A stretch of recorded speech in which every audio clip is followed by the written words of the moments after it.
پورے سندھ کے اندر میں نے سنا چھوٹی بڑی ریلیز نکالی گئی، لیکن حیدرآباد اور کراچی میں بالخصوص نکالی گئی، اور اس میں یہ نعرے لگے کہ مرسوں مرسوں سندھ نہ ڈیسوں۔ اب یہ نعرہ بہت پرانا ہے،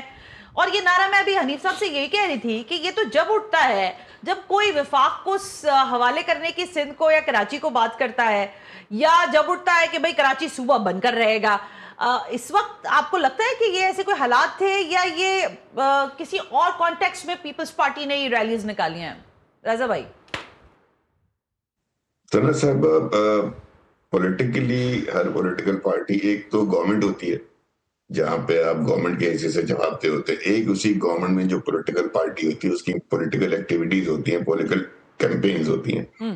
تو جہاں تک یہ ریلی نکالنے کی بات ہے، یا مرسوں سندھ نہ ڈیسوں یا سندھ کی تقسیم نہیں ہو سکتی، یہ ایک پولیٹیکل نعرہ ہے، یہ سندھ کے عوام کی آواز ہے، اور جس سیکشن آف دا سوسائٹی کو یا جو آپ کے کانسٹیچوئنٹس ہوتے ہیں ان کی جو بھی امیدیں ہیں، اسپائریشنز ہیں یا خدشات ہیں، اس حوالے سے آواز بلند کرنا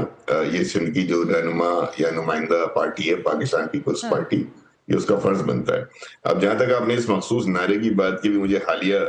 کوئی ایسے واقعے کا تو نہیں پتا، لیکن ایک عرصے سے دبے الفاظ میں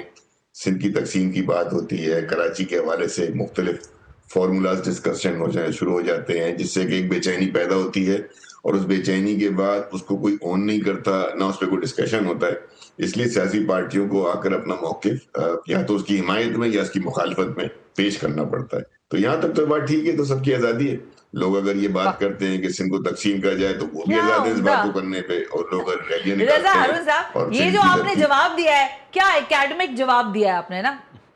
اکیڈمک جواب دیا رضا ہارون صاحب؟ آپ مجھ سے اسپیسیفک سوال کریں، میں اسپیسیفک جواب دوں۔ اوکے، آپ سے اسپیسیفک سوال بھی ہوگا، اسپیسیفک آپ سے جواب بھی لیں گے۔